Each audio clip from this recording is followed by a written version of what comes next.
Hi everyone. I'm Kevin. I'm Xiongfen. I'm Shuya. And I'm Adrian. And we're the TBData team, and our project is called Portfolio. So Portfolio is essentially an interactive portfolio manager that allows users to interact with financial data in a simple, intuitive, and engaging way. And Portfolio is comprised of two main features, one of which is static visualization that displays real-time stock information for the following stocks that you see on the left. So Tesla, Target, Apple, etc., and which updates every minute as well. And our second feature is a feature that allows users to design their own portfolio with the given stocks by allocating numbers of shares and comparing the performance of their portfolio to these stock market indices that you see here.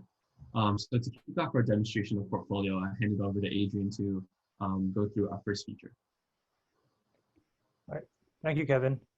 So as Kevin said earlier, it's Portfolio is an interactive portfolio manager that aims to simplify and streamline the ways investors calculate and visualize their returns.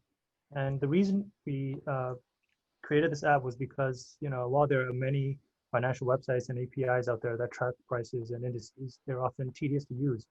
And if the user wanted to analyze their data, it usually requires a lot of technical skills.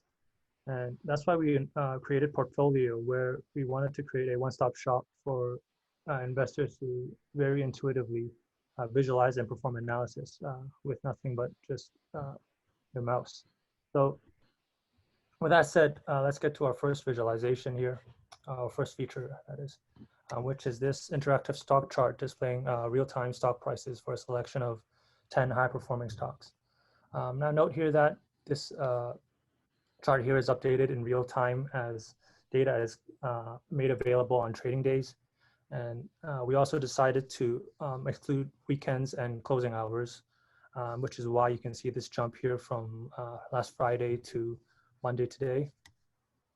And also there's a small jump in between days that corresponds to the difference between the closing price and opening price from day to day.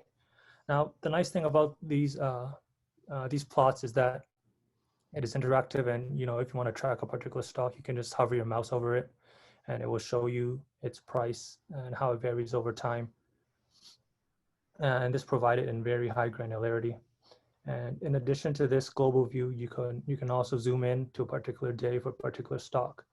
For example, if you wanted to see how Tesla is performing on a particular day, you can just zoom in like this, and we will see how its stock price fluctuates over the day on December the 2nd.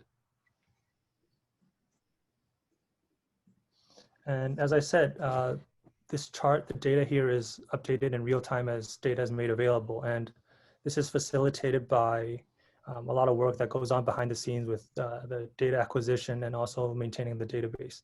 And so Shuya and Alex will talk about this later on.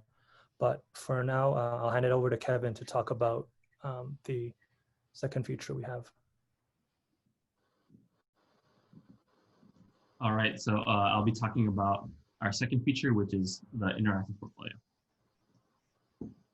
And here we see our plot, which indicates, I guess, the change in the performance trends for the S&P 500 and Dow Jones Industrial Index. So before we allocate shares, I wanted to talk about just a little bit about what everything represents here. So here on our x-axis, we have the date and time during trading hours over the week, and then what every value point says is essentially the net gain for every $100 that's invested. And in other words, this can also be expressed as a percent change from the beginning of the trading week until our current time point. So here, as of December 7th at 3:22 UTC, which I think is in England, we see a 33 cent increase for every $100 that's invested based on the Dow Jones. So now I'm going to allocate some stocks.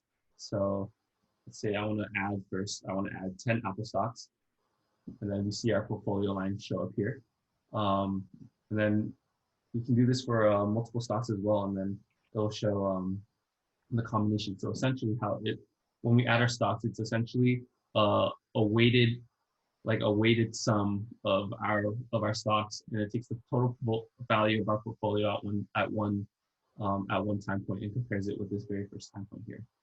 So you can see that this combination of Starbucks stocks and Apple stocks currently outperforms the market based on these indices. And like Adrian mentioned, with the static visualization, it contains a lot of the same features so that you can zoom in on certain days. So from December 4th, the trading hours of December 4th, you can see the trends here and whatnot. So yeah, this is our interactive portfolio feature, and we'll hand it over to Shuya to talk about what goes on behind the scenes. Hi, I'm Shuya. Next, I will introduce the three basic functions we used to enable the data pipeline in our portfolio. And here is the code for that three functions. So the way data moves in our data portfolio is that it first moves from Y Finance to our MongoDB, then from MongoDB to our visualizers.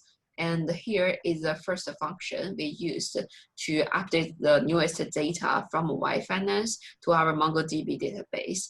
And then here is the function that enables the second part, because many of the visualization and operation and other analysis are done with Python. So we want to transform the data from raw data to a pandas data frame. And this is the function that we use to transform the data from the elegant pandas data frame. And this is the two major functions we use that enables our data acquisition, which Alex will talk about.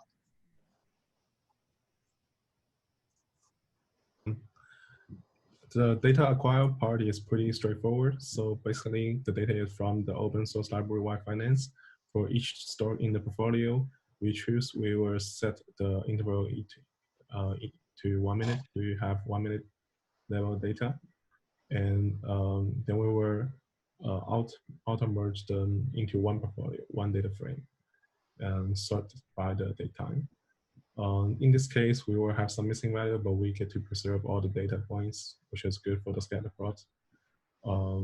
And this file, it has a main loop which keeps running this function, which go through all the process we just talked about and the observe function from Shuya's database part. And also the download period here is the frequency we update the database. So now it's equals to 10 seconds. And we have a logger which records whether the update is successful or not. And also we have a start.sh file to run the data acquire and the Python 3, app.py file. And we have a utility to having the setting up logger function. For the MongoDB here, basically we create an M0 sandbox, which is free, and we choose the AWS as our cloud provider. We set the user connection IP equals to all zeros, so anyone can access the database. Also, there's only one user. And after we setting up the cluster, we just connect it by application. We'll choose Python and versions equals to 3.6 or later. And we will use this connection string to connect the database in the database here file. All right. Next step, Kevin will talk about how he built a website with the Dash.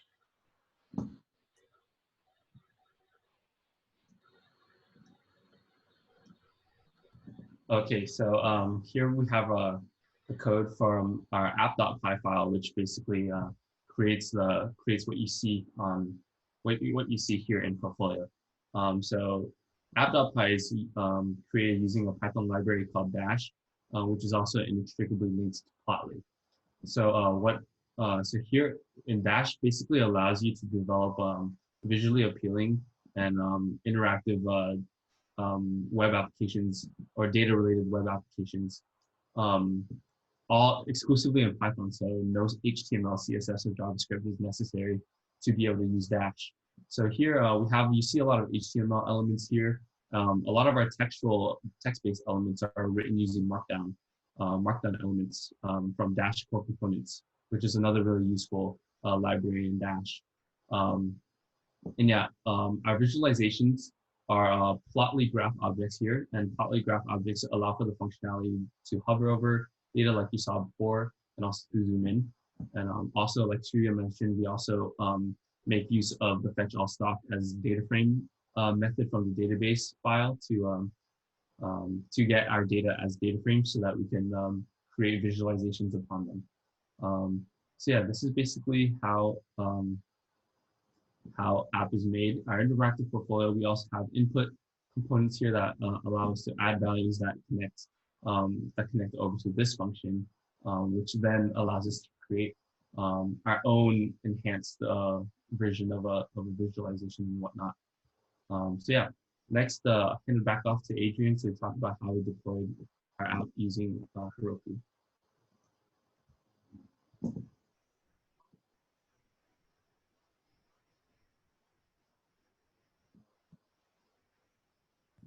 So yeah, after acquiring our data from YFinance and storing it in our database with MongoDB, and then creating our app with Dash, finally we deploy our app on Heroku, which is a cloud platform for deploying our data-driven app portfolio.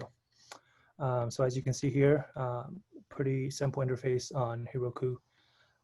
We simply connect Heroku to our GitHub repository, and then we have the option of enabling automatic deployment of our main branch. So any updates pushed to our repo will be updated on the website. So yeah, that's all we have for deployment. And next, I will hand it off to Alex for next steps.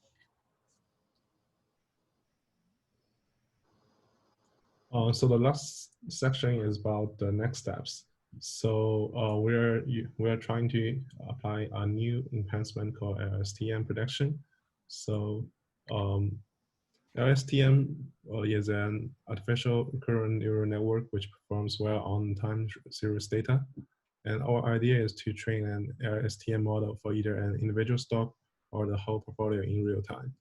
So we're only keeping the close and the daytime. We will split it by the 8:2 ratio, min-max it.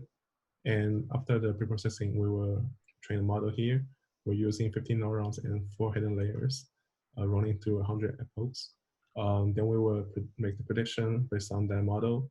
And here is the result. The scalar plot looks pretty good. But we're also facing two problems. The first one is the one I talked about in the data acquisition. We have missing value here, which will not go through the min-max scaling. The other problem is, as you can see, the epochs, it took some time. So running through one stock will take about 6 to 7 minutes, which is way too long comparing to the 10 seconds database updating frequency. Yeah, that's all.